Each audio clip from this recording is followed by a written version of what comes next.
Sa mga nagbabalak bumili nung 17,888 na capital or puhunan na kailangan mo para makapag-start sa dropshipping, mag-isip-isip kayo mabuti.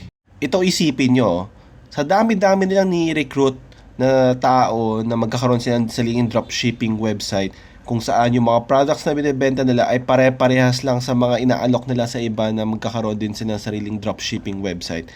Lahat kayo pare-parehas lang ng product. Magiging oversaturated kayo. So ano mangyayari? Lahat kayo magkakalaban at lahat kayo may pare-parehas na itsura na website, lahat kayo mayroong pare-parehas na items na binibenta.